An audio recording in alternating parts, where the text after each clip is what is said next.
Le score. Le score. Je devais créer et comprendre que nous aurions un entretien tête-à-tête. 18h30, 20h sur Radio Nova. Bon, à mon tour maintenant. On a écouté vos classiques, on va écouter les miens. Avec Charline Roux. Bienvenue dans le score sur Nova. Au menu du jour, musique, conversation et projection. Ouais, alors attention, dystopie. Si un jour on m'avait dit que je sangloterais en écoutant Désirless, j'aurais dit à mon interlocuteur d'arrêter les psychotropes. Plus aujourd'hui, et ce, à cause ou grâce, je ne sais pas trop. Entre autres, mes deux invités, l'une est réalisatrice, déjà passée par ce studio pour nous parler de sa série. Ah ouais, elle revient, vous entends-je dire bah ouais, en fait, parce que depuis la série, j'ai vu son premier film et que Séduite est un euphémisme. Une comédie émouvante ou un drame drôle, faites votre choix, ça s'appelle On ira avec Hélène Vincent, nommée au César 2025, David Ayala, nommé au César 2025, Pierre Lotin, nommé au César 2025, et une jeune comédienne qui ne tardera pas à l'être. Révélation dans la série Fiasco, où elle se payait déjà le luxe de voler la vedette à une bande de rigolus chevronnés, Nakache Civil-Niné pour ne pas les nommer. La réalisatrice, c'est Enya Barou, la jeune comédienne, c'est Juliette Gasquet. Bienvenue à toutes les deux. Merci. Je fais très mal la voix des auditeurs que j'imagine, parce que je mais sais qu'ils ne parlent pas comme ça. Tu fais vachement bien, sais moi, qu'ils je font trouve. en plus. Ah, Enya Barou, cool. Non, tu le fais vachement Deuxième bien, fois. merci beaucoup. Est-ce que vous avez toutes les deux été obligées de regarder la cérémonie des Césars, parce qu'il y avait beaucoup d'enjeux, il y avait beaucoup de consoeurs et confrères à vous.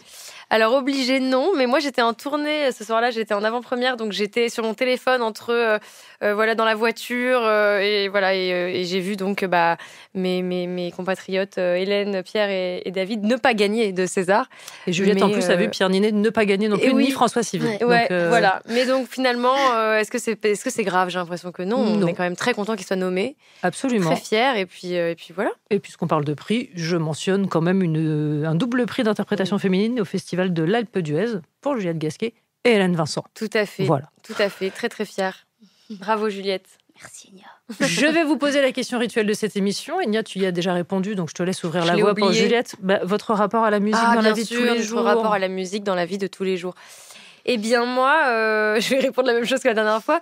Non, que j'ai un rapport à la musique très important, surtout dans le travail, quand j'écris et tout ça. Et puis aussi, mais je vais répondre un peu autre chose, aussi parce que je suis anxieuse et que du coup, parfois, écouter de la musique à fond chez soi, ça permet, avant un rendez-vous stressant, avant voilà, une période de promotion comme celle-là, de sortie de film où on a peur, d'écouter un bon petit Britney, tu vois, à fond, en serviette de bain, là, dans la sortie de douche, c'est pas mal, quoi, ça défoule un peu. Juliette, Britney aussi ou... Ah, moi, je me surprends à tout aimer, presque tout. Enfin, C'est vrai ? bon, quand c'est bien fait, mais de tous les genres, vraiment tous les styles. Mais ça t'aide, la musique ? Oui, ça m'aide. Oui, et ça me rend très joyeuse, en général. Le score. Sur Radio Nova. Nova. On parle aujourd'hui de ce très beau film qui est On ira. Ce sera dans les salles mercredi. C'est l'histoire de Marie, 80 ans, une famille charmante, mais un peu branque, entre un fils moyennement connecté à la vie et ses quelques problèmes de trésorerie, et une petite fille, elle aussi charmante, mais adolescente. Marie est gravement malade et ne supporte plus de l'être, alors Marie a pris une décision. Je sais que votre travail, c'est d'aider les personnes comme moi à vivre, mais je veux mourir en Suisse C'est prévu pour quand, votre... la semaine prochaine. C'est la semaine prochaine et votre famille, elle est toujours pas au courant. Qu'est-ce que tu vas aller faire en Suisse, man? J'ai reçu l'appel d'un notaire. Faut y aller pour une histoire d'héritage. Il y a combien? Je peux venir? Non, ma chérie. C'est un truc d'adulte. C'est un truc d'adulte et t'amènes papa. Il faut que vous parliez à votre famille. Vous pouvez pas mentir comme ça. Je vais trouver le bon moment. Ma carte bleue passe pas. Je suis prête 10 €. Tu veux t'acheter quoi? Mais rien, Je vais te donner 10 € pour t'acheter rien. t'es vraiment trop chiant, c'est pas possible. Ils ont un gros problème de communication. Ah, ça, vous êtes une experte en communication, vous, hein? Avec l'aide un peu contrainte de Rudy, Marie embarque sa famille pour un voyage dont ils sont les seuls à connaître la destination. Et Nia, c'est un projet que tu portes depuis longtemps. Ouais. Quand est-ce qu'il a commencé à mûrir vraiment ? J'ai commencé à l'écrire en 2016 et donc il va sortir en 2025. Et voilà, c'est un projet que j'ai écrit pour rendre hommage à ma grand-mère, Ouais. Mamie Simone, comme on l'appelait. Et voilà, ma grand-mère, j'étais très très proche d'elle et on était très fusionnels, un peu comme le sont Marie et Anna dans le film. Anna, c'est donc un personnage joué par Juliette Ouais. et qui est inspiré un peu de moi adolescente, avec voilà, des extrapolations évidemment. Et voilà, ma grand-mère, elle a eu une longue maladie, elle a eu une fin de vie pas très drôle, assez opposée à qui elle était, parce qu'elle était très drôle, justement très autonome et tout. Et donc, quand elle est partie, j'ai voulu écrire un film pour corriger cette fin de vie qu'on avait vécue et qu'est-ce qui se serait passé si elle avait eu le choix de sa propre fin de vie. Et je voudrais traiter le sujet du suicide assisté avec humour. Voilà. Parce qu'elle était drôle. De l'importance de chérir ses grand-mères quand elles sont aimables. Tout à fait, exactement. Il y a aussi des grand-mères pas sympas, peut-être, il faut le dire. Mais celles qui sont aimables, il faut vraiment, les chérir. Tu dis avoir longtemps gardé en tête cette phrase entendue en école de cinéma: ne croyez pas que vos vies intéresseront vos spectateurs, voyez plus large. Finalement, c'est l'intime qui a primé dans cette histoire. Oui, je trouve que c'est une phrase qui, en même temps, parfois, elle sonne juste et c'est mal dit. Je trouve qu'en fait... il faut pas raconter. Il faut trouver dans les choses intimes qu'on a envie de raconter comment le raccorder aussi à quelque chose de plus universel, je crois. Et donc, ça voulait peut-être dire, écrivez pas votre journal intime sans chercher à toucher les autres, en fait. Faites pas des films pour vous faire plaisir à vous. Essayez de comprendre qu'il y a quand même des spectateurs et un public qui vient voir vos films. Donc voilà, et c'est ce qu'on a essayé de faire avec cette histoire, c'est partir de quelque chose que je connais, de ma relation avec ma grand-mère, de cette maladie, tout ça. Et après, avec Martin Darondeau, Philippe Barrière, des gens pour qui c'est pas l'histoire personnelle, qui n'ont pas d'affect avec cette histoire, se sont emparés de l'histoire et justement pour en faire quelque chose de drôle, de plus universel. Juliette, quand on reçoit un scénario, en l'occurrence une comédie, avec de vrais morceaux de sentiments dedans, pour parler du droit à mourir dans la dignité, mais justement sous forme drôle, comment est-ce qu'on réagit à la lecture ? On aime. Ouais, je crois. Ben oui. Ouais. Non, mais c'est très surprenant. C'est pas un registre qu'on explore sur ce genre de thème, j'imagine. C'est vrai. Mais toi, ça t'a plu tout de suite. Ouais. Genre bille en tête, on y va, c'est parti. Ouais. Très bien. Ouais, Juliette, elle se pose pas trop de questions. Elle se dit c'est bien, c'est drôle, je me marre, let's go quoi. Non, mais c'est vrai, t'as pas quelqu'un qui a peur d'aborder un rôle qui peut te sembler difficile, par exemple. Tu y vas quoi. Tête baissée quoi. Ouais. Ouais. Ce qui ressemble un peu en même temps au personnage du film. Oui, j'imagine exactement. Que cette forme de détermination a dû être un facteur de séduction pour toi quand tu l'as vu en casting. Oui, exactement. Mais Juliette, elle est arrivée au casting avec juste l'envie de s'amuser en fait. Et je sentais qu'il n'y avait pas un enjeu particulier pour elle de se dire est-ce que j'allais réussir ce casting ou pas. Ouais. Et c'est rare de voir ça en fait. Donc elle s'est amusée et du coup j'avais envie de lui dire tu vas la voir. Elle était, quand je lui ai dit elle l'a eu, elle était en mode cool. Non mais ce que je veux dire par là c'est que t'es vraiment t'es bien dans tes baskets, t'es la tête sur les épaules. Elle n'a pas dit que cool, me semble-t-il. Il me semble qu'il y a eu une deuxième question qui était ça sort où ? Oui, tu te rappelles de ça ? Ah oui, c'est vrai. Au bureau, tu te rappelles ? Je sais plus comment tu m'as dit ça. Tu m'as dit genre, mais c'est diffusé où ? Oui, je lui ai répondu au cinéma, Juliette. Et là, vraiment, changement de visage au cinéma. Et je disais, enfin, t'avais compris quoi ? Mais alors maintenant, tu percutes en voyant les affiches, en disant, voilà, ça arrive au cinéma et je suis dedans. Je percuterai le 12, j'espère. Ouais, j'espère que tu percuteras jamais, c'est pas grave. Il y a de grandes chances que en tout cas, ça te percute à un moment. On poursuit la conversation dans un instant. On écoutera aussi Rick James, ce sera juste après la pub. Le score sur Radio Nova. Toujours en compagnie d'Enya Barou et Juliette Gasquet, on écoute Rick James, Super Freak. Par un hasard, si j'ai choisi ce titre, puisque on peut l'entendre dans un film qui, je crois, a été une référence pour toi, Enya, en l'occurrence. Little Miss Sunshine. Tout à fait. Tu m'as rappelé un truc. C'est la choré que le grand-père apprend à sa petite fille. Tout à fait, exactement. Ouais. Mais c'est un film génial. Tu l'as vu toi, Little Miss Sunshine ? Ouais, j'adore. C'est trop bien, c'est un film de personnage, c'est un road movie, c'est le road movie par excellence réussi quoi. J'ai l'impression que c'est quand même un genre qui est assez casse-gueule. Et voilà, et je trouve que ce film, tu ris, tu pleures, tu t'accroches au personnage. C'est un film de personnage. Ouais, mais c'est ce qu'on a essayé de faire. Ce qui fait le lien avec On ira, qui est certes un road trip, dans lequel c'est pas tant le voyage qui compte, mais les gens avec qui on roule. Rappelons donc les excellentes forces en présence. Hélène Vincent, David Ayala, Pierre Lotin et toi, Juliette. Créer une famille, c'est déjà une mission au cinéma, mais une famille regroupée dans très peu de mètres carrés, c'est un défi, non ? Et pas que de réalisation, j'imagine ? Ouais, mais c'est un défi déjà pour qu'on y croit, pour que cette énergie entre vous fonctionne. Et je crois que ça a fonctionné en dehors du tournage et sur le tournage. Et j'ai eu de la chance. Ouais. Vous êtes bien entendus. Oui. Tout le temps. On s'est bien trouvés, oui. Ouais. Il y a eu un truc assez évident. Non, mais même entre toi et Hélène, il y a eu une connexion. Je parle à ta place, mais n'hésite pas à finir mes phrases. Non, mais je suis totalement d'accord avec toi. Totalement. J'ai eu de la chance. Le film est fait. Tu as eu le rôle, Juliette. Tu as le droit de... Non, mais c'est vrai, ils se sont tous bien entendus et ça m'a permis de créer quand même cette synergie, cette cohésion à l'image qui, j'espère, transparaît entre eux et qu'on croit à cette famille et qu'on puisse se projeter sur eux. Quoi. Mais alors, Juliette, justement, ça passe par quoi de créer une connivence avec ses partenaires ?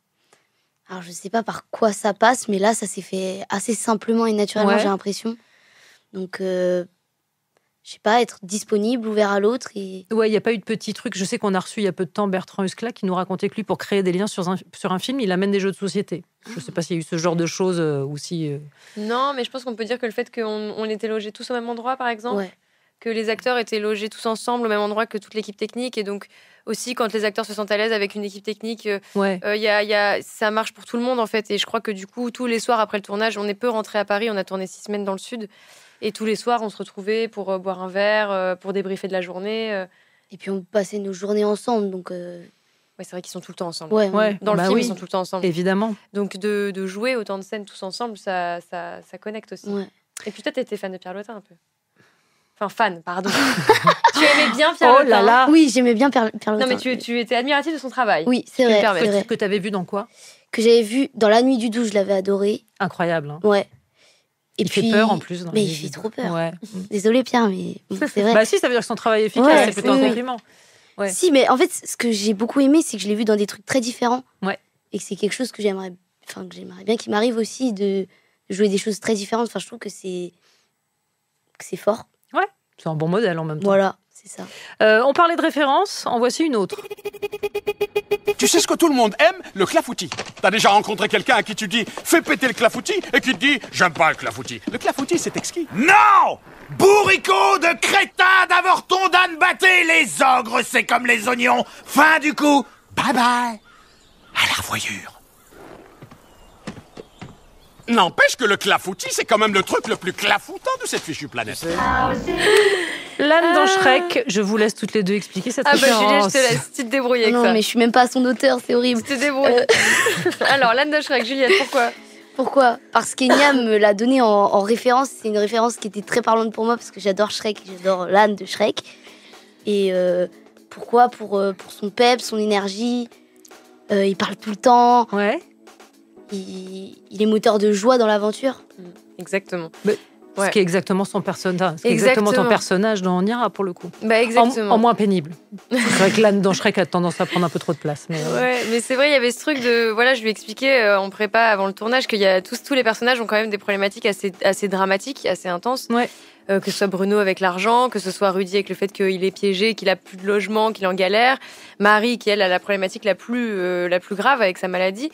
Et Juliette, Anna, elle a cette problématique d'adolescente qui est qu'elle a ses règles pour la première fois, tout ça. Mais elle est quand même celle qui a la problématique la moins dramatique en réalité, même si c'est perturbant ce qui t'arrive. Et donc, il faut que tu sois quand même très naïve, très innocente, très moteur de la joie de ce voyage. Et donc, voilà, là où eux, ils ont des trucs un peu tristes parfois à jouer, je voulais que Juliette soit tout le temps dans une énergie être trop contente de partir en vacances, quoi. Mais elle est à la fois très moteur et adulte. Elle est presque plus adulte que les adultes avec qui elle voyage. Ouais, bah complètement. Elle est plus mature que son père la plupart du temps. D'ailleurs, elle va aider son père à comprendre des choses. C'est ça que je trouve cool aussi dans votre relation dans le film. Je dis votre relation comme si c'était toi, mais il faut que j'arrête dans la relation d'Anna et Bruno, quoi. Voilà. Le score sur Nova, sur Radio Nova. I think I'm going to fall. Oh, fucking hell. J'ai pas pu m'empêcher de remarquer que c'est un sujet qui revient beaucoup en ce moment au cinéma, la question de la fin de vie, que ce soit chez Costa Gavras, chez Pedro Almodovar, dans des registres alors vraiment très différents du vôtre. Il y avait déjà eu aussi évidemment Anneke avec Amour, Stéphane Brisé, déjà avec Hélène Vincent dans Quelques heures de printemps. Mais tout ça n'était pas filmé par une jeune femme d'un peu plus de 30 ans. Tout le monde est ou sera concerné. Est-ce que vous pensez toutes les deux qu'il était temps que les fictions s'emparent de ces sujets-là, quel qu'en soit le registre? Oui. Moi, je pense que ça fait longtemps déjà qu'on s'est déjà emparé, comme vous le dites. Pardon, je vous vois, Charline. Non, tu me tutoies. Comme tu le dis, de ces sujets-là, on s'en est déjà emparé. Mais effectivement, je crois que c'est important de ne pas arrêter de s'en emparer, justement. Ouais. Et voilà, et que c'est un débat, c'est un sujet de société qui continue. Il faut le sortir de sous le tapis. En tout cas, il faut tout faire pour pas qu'il retourne sous le tapis. Et voilà, et moi, de le traiter en comédie, c'était vraiment une nécessité pour moi. C'est ma manière d'aborder mes angoisses et d'aborder les choses qui me font peur. Et j'ai l'impression d'être un peu comme un peu tout le monde et que parfois, les sujets qui m'angoissent, le pire étant la mort. Donc, l'humour pour traiter ça, j'ai l'impression que c'est un vecteur qui peut parler à beaucoup de monde, j'espère en tout cas. Et voilà. Juliette, ça aide à dédramatiser, de participer à ce genre d'aventure? Ou à réfléchir aux choses un peu différemment, amener un peu de légèreté. Oui, carrément. Et puis j'aime beaucoup la manière dont Enya, tu te questionnes sur comment on considère, comment m'exprimer déjà, comment d'autres personnes vivent l'expérience de la mort. Je sais pas, par exemple, dans le film, la communauté gitane qui a une toute autre expérience de la mort. Et je trouve que c'est intéressant de voir comment ça peut se passer ailleurs et comment nous, on peut même changer notre rapport à ça. C'est une très belle scène d'ailleurs, le moment du voyage où effectivement toute l'équipée rencontre la communauté gypsy. Et effectivement, ça parle de mort tout en restant extrêmement joyeux, ce qui est quand même la grande force du film. Oui, j'ai l'impression qu'il faut qu'on arrive à désacraliser ces sujets-là pour essayer de les apprivoiser et de se réconcilier avec. Et voilà, et moi, c'est des sujets qui me font peur. La première, la maladie, la mort, c'est vraiment pas des sujets très drôles à la base. Mais justement, ma grand-mère m'a toujours appris à essayer de rire de tout, à avoir du second degré, du cynisme, même sur les choses les plus graves. Et je crois que parfois, ça peut être ça peut guérir des choses, quoi. Donc, et effectivement, faire des comparatifs avec d'autres cultures de la mort, c'est intéressant. Moi, ça m'avait fait le cas avec Coco de Pixar. Absolument, parce bien que, sûr. On voyait cette culture de la mort au Mexique qui est complètement différente de la nôtre, où il y a un côté très festif, très spirituel aussi, voilà, où il y a la fête des morts, où on parle des morts constamment, là où nous, c'est très tabou, on est vachement dans le déni des personnes qui sont parties, quoi. Donc, j'ai besoin, moi, d'en parler et encore plus d'en rire. Alors, je ne sais pas si c'est un hasard, mais je note toutefois, Enya, que tu fais la même chose que moi. C'est-à-dire que quand tu parles peur et mort, tu poses la main sur la table en bois. C'est vrai. Moi, je touche du bois tout le temps. Tout le temps, et parfois même j'ai un toc, je me demande est-ce que c'est du vrai bois ou est-ce que c'est du faux là, je plastique, sais pas trop, c'est exactement la question que je suis en train de me poser. C'est important que ce soit vraiment du bois. Sur un registre beaucoup plus léger, si je vous dis à toutes les deux, au-dessus des capitales, des idées fatales, regarde l'océan. Il se passe quoi? Voyage. Voyage, bien Comment sûr. est-ce que cette chanson de Désirless est arrivée dans ce film? Assez tardivement, en fait, avec Martin, mon co-scénariste, on cherchait donc Martin Darondo. On cherchait un morceau qui soit connu de tous, mais pour autant pas forcément qu'on écoute volontairement. Il y a un truc avec Voyage un peu étrange, qui peut être un peu agaçant, un peu kitsch, mais qu'on adore quand même. C'est un peu un guilty pleasure, quoi, Voyage. Et on voulait absolument que les paroles fassent écho à ce qu'on raconte dans le film et qu'on puisse créer de l'émotion avec cette musique-là. Et donc, fallait que ça remplisse tous ces critères. Et Voyage, je trouve, remplit vraiment tous ces critères. Mais moi, je l'écouterai plus pareil maintenant. Je ne vois plus la même chose. Le film a été présenté en festival. Vous l'avez accompagné surtout toi, Enya, un peu partout en tournée. Est-ce qu'il y a eu parfois des rires qui vous ont surprise à des endroits où vous ne vous y attendiez pas? Oui, alors il y a toujours ça, c'est marrant quand on commence à montrer un film au public, on regarde avec eux et on se dit tiens, ça va rire ici parce qu'on a écrit cette blague depuis 7 ans et cette blague elle est drôle et en fait ça ne rit pas et ça rit au truc d'après qui est pas très drôle. Donc il y a toujours des surprises, et c'est génial en fait, c'est génial parce que chacun a sa lecture du film, tout le monde ne pleure pas aux mêmes choses, tout le monde ne rit pas aux mêmes endroits. Et voilà, et je trouve ça cool. J'ai l'impression qu'il y en a pour tout le monde, en fait. Voilà. Donc oui, on a eu des surprises, bien sûr. Le score sur Radio Nova. Toujours en compagnie d'Enya Barou, Juliette Gasquet, venue nous parler de cette petite merveille qui est On ira, qui sera dans les salles mercredi. Hein, Juliette? Oui. Dans les salles, mercredi. Oui. Pas ailleurs. Dans les salles. Au cinéma, Juliette. Et ce film, c'est pas votre seule collaboration, puisque dans la saison 2 de ta série, Enya, Fleur Bleue, il y a cet épisode, pas loin d'être mon préféré. Fleur est sa première fois où l'héroïne retrouve son amour de jeunesse, à qui elle explique que la dite première fois était pas ouf, et puis il se passe ça. Quoi? Mais tu m'as dit que t'avais adoré. Pardon, mais c'était trop gênant, t'avais l'air hyper fier de toi. Puis comme tu l'avais déjà fait, je me suis dit que c'est moi qui devais avoir un problème. Bah non. Moi aussi, c'était ma première fois. Quoi? Pourquoi tu me l'as pas dit? Bah, je sais pas, moi, je sais rien. Enfin, j'ai paniqué. Et je me suis dit que tu voudrais pas faire ta première fois avec un puceau. Bah si, au contraire, ça m'aurait rassurée. La jeune Fleur n'est plus Enya Barou, mais Juliette Gasquet, face à Mamadou Aïdara dans le rôle de Biranba ado. Tu ne peux plus te passer d'elle, Enya. Non, mais c'est vrai. Juliette, de toute façon, c'est à partir du moment on a tourné Fleur Bleue après le film, donc à partir du moment où j'ai choisi Juliette pour jouer ce rôle dans mon film qui est inspiré de moi adolescente, il y avait quand même un truc. Je me retrouve en Juliette et je pense on se comprend toutes les deux. On a beaucoup de choses en commun, dont on est fan de Charles Aznavour. Ce sera pour la prochaine fois que Juliette et Charles de Aznavour. Fan de Charles Aznavour. On a très peu d'Aznavour dans les playlists Nova, mais on se débrouillera. Juliette pour toi. Mais mettez Aznavour, c'est génial. Et donc voilà, et donc quand il a fallu tourner cet épisode de Fleur Bleue et d'avoir une Fleur plus jeune avec Martin Darondo, une fois de plus, on s'est dit c'est Juliette, évidemment, il faut que ce soit Juliette. Et puis on s'est dit mais on se ressemble pas physiquement exactement. Et ben en fait on s'en fout, c'est pas grave, qu'est-ce qu'on s'en fout. Et Juliette, t'as accepté tout de suite de rejouer une version alternative d'Enya? Ah bah oui, à fond. Un de ses avatars? Ouais, mais quand j'ai lu le texte, j'ai adoré.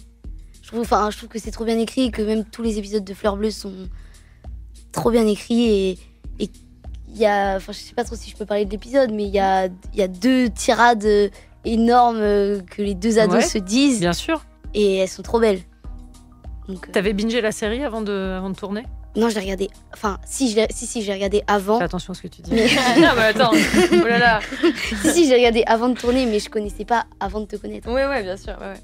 Non, mais ouais, c'était chouette d'avoir Juliette. Et alors, quand t'es venue nous parler de cette saison 2 avec Martin Darondo, c'était le début des diffusions. Est-ce que t'es rassurée par l'accueil? Parce que là, je crois qu'on peut gentiment parler de carton plein. Bah oui, non, mais je suis au-delà d'être rassurée, je suis très fière et très contente. On a vraiment un soutien génial de plein de spectateurs de Fleur Bleue. C'est trop cool, quoi. Les gens nous font des retours trop bien, ils se marrent.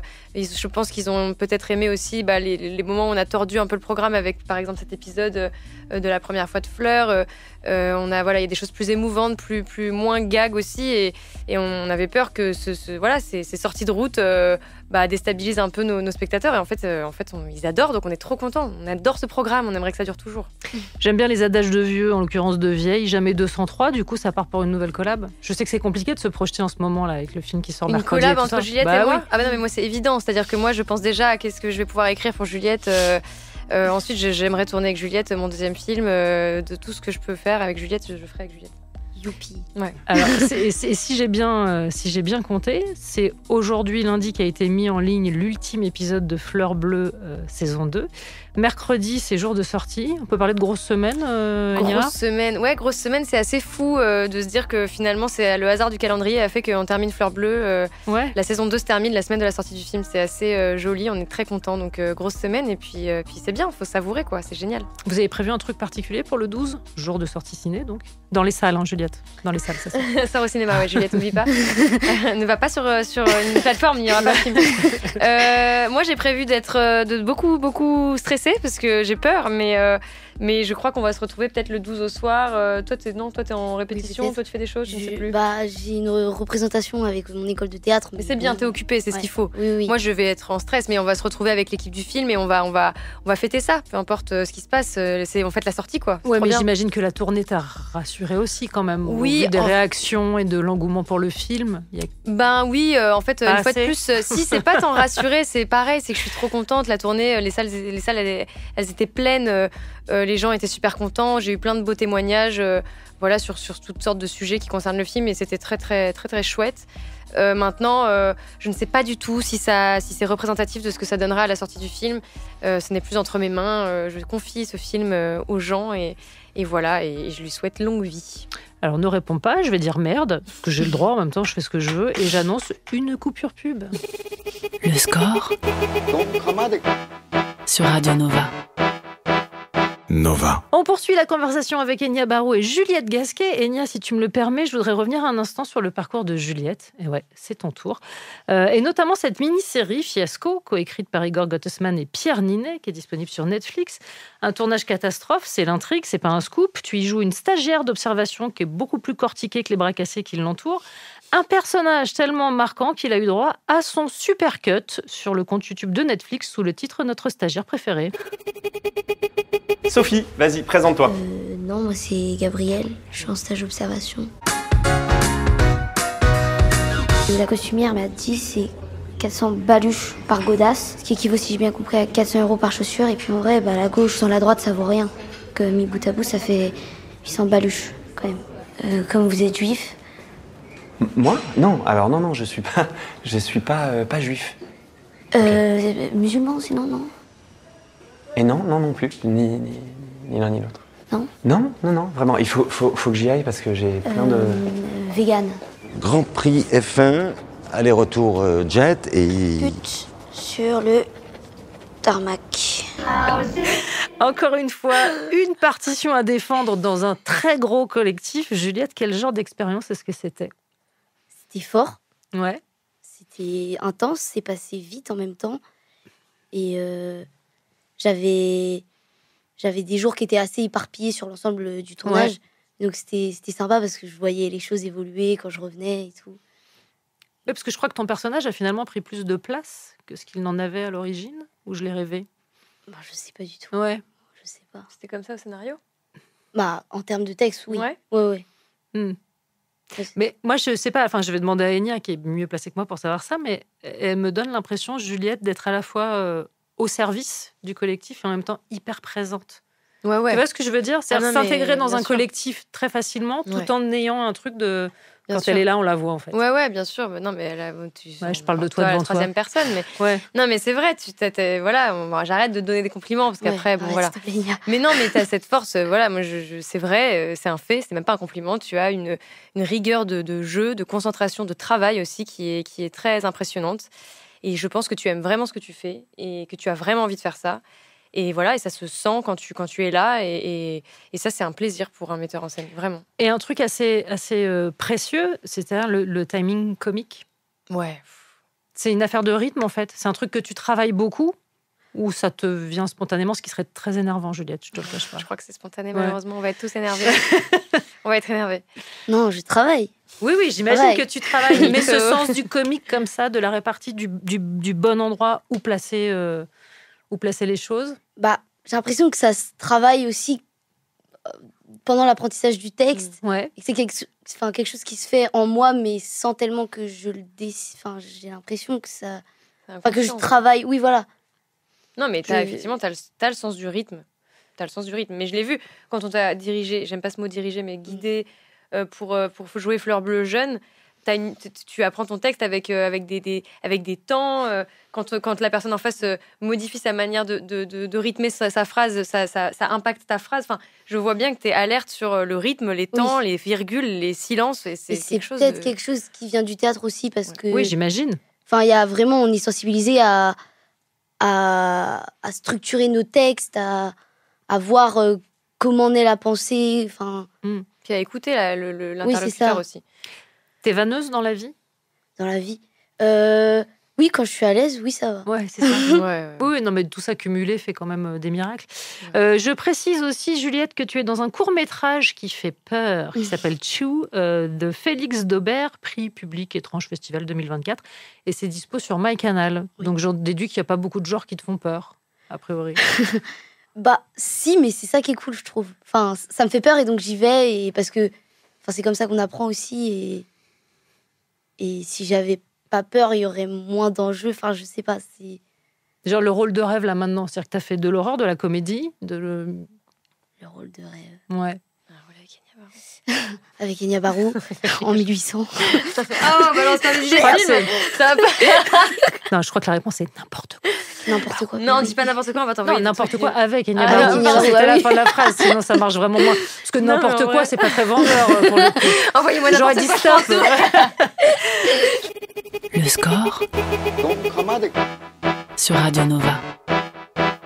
Nova. Lola Young sur Nova avec Messi, l'occasion de constater que Juliette Gasquet n'écoute pas de musique de jeunes, contrairement à Enya Barou. Oui, je te balance, écoute, C'est qu'est-ce que tu une veux que je vieille te âme. dise. Écoute, Charles Sortie Aznavour. d'Aznave, on n'y est plus. Eh ben tiens, on va justement découvrir tes goûts musicaux, parce que je ne sais pas si Enya t'a prévenu, il y a un petit questionnaire de fin. Il faut répondre du tac au tac. Ouais, C'est sur la musique. Alors, tu sais, comme Enya a déjà été soumise, c'est elle qui répondra en premier, comme ça, tu as le temps de la réflexion. Ouais. Vous êtes prête? Ouais. Allez, c'est parti. Quel est le titre qui symbolise le mieux l'enfance, Enya? Du coup, j'essaie de pas dire ce que j'ai déjà dit. Je dirais. C'est Janet Jackson. J'ai oublié le titre. Together Again. Voilà, exactement. Together Again. Alors, Juliette, le titre qui symbolise le mieux avant-hier, du coup, l'enfance. L'enfance. Mais la mienne. Ouais. Oui, bien sûr. La mienne. J'écoutais tout le temps de Tal. On va chanter dans cette émission, c'était. De la scène. Voilà, on n'a pas les titres, hein, c'est vraiment. C'est un petit karaoké. Le sens de la vie. Le sens de la vie, voilà. Très bien.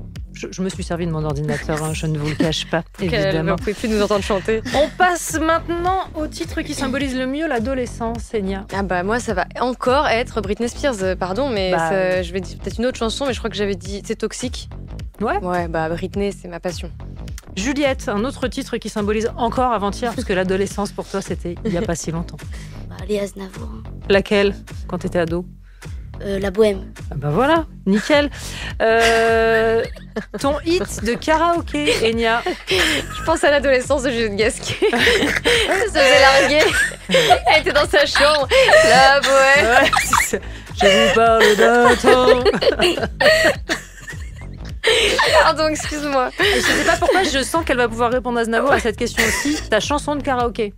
Ma chanson de karaoké. Je pense que Manhattan Kaboul. Oh, ça c'est Axel une bonne Red chanson. Renaud, Ouais, évidemment. Ouais. Ta chanson de karaoké, Juliette? Ma philosophie à Mel Benz. Bah voilà, super, toujours le point levé. Le titre qu'on serait peut-être surpris de trouver dans vos playlists, Enya? Waouh. Alain Bachung. Je sais pas si c'est surprenant, mais La nuit je mens, c'est une de mes chansons préférées. Sublime. Juliette? Moi, en bas de playlist, j'ai de la musique classique, mais j'essaie de le cacher un peu. Mais... Bah pourquoi? C'est chic. C'est chic. Oui. Mais ça me surprend, regarde. Je joue très très mal. Le titre qui vous propulse immédiatement sur la piste de danse, Enya? Joule. N'importe quoi de Joule. Non, mais la fameuse là. Et ça fait Zumba Café. En bande organisée. En bande organisée. Parce qu'on l'a écouté en plus à la soirée de fin de tournage et tout, on était un peu excités. C'est vrai, alors qu'il me propulse Juliette, sur la piste de dance. Formidable d'Aznavour, a priori. Sur une choré en solo. J'ai un truc, ça m'échappe. Chante. Elle claque des doigts, en tout cas. Chante. Non, mais attends. Les Rita Mitsuko. Baila. Marcia Baila? Marcia Baila, voilà, pardon. Très bien. Et le titre qui vous fait immédiatement sortir de la piste de danse? La bohème. Donc vous ne dansez jamais ensemble, c'est ça le non, truc? Non, on danse pas ensemble. Juliette, la chanson qui te fait sortir de la piste de danse? Sur la piste de danse. Ah, sur la piste de danse. La bohème, non, c'est dur. Oui, sur la piste de danse, ok. Où est-ce que tu danses? La nuit, je mens. Bien joué. Ça s'appelle un retour de bâton. Chanson de comédie musicale préférée? Enya? J'ai besoin d'amour. De France Gall, dans Starmania. Ouais. Juliette? Ah, pareil, Starmania, la serveuse automate. Très bien. En fait, t'es vraiment une vieille âme. Genre, c'est un truc de fou. Non, mais t'es fan de chansons françaises des années 80, en fait. Ouais. C'est ouf, c'est génial, moi j'adore. Le titre que vous avez le plus écouté ces derniers jours? Je crois que c'est Yoa. Ouais. Et ça doit être la favorite. Très bien. Juliette? Oh non. C'est pas faux en même temps. Le titre que t'as le plus entendu ces derniers jours, c'est forcément Désirless. Ah oui, c'est vrai. Chaque fois qu'on fait une promo, on nous la met. Je l'ai pas mis aujourd'hui. C'est vrai, merci. Non, mais j'attendais que vous la chantiez, mais ça n'est jamais venu. Ok, 3, 4. Non.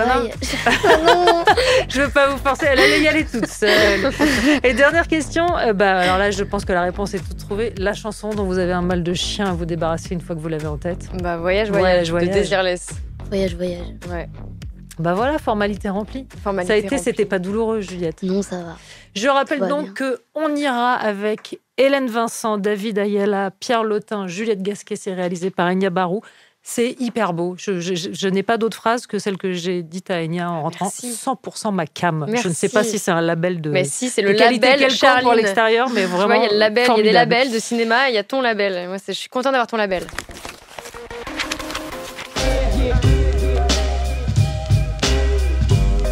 Le score sur Radio Nova. À retrouver en podcast sur nova.fr.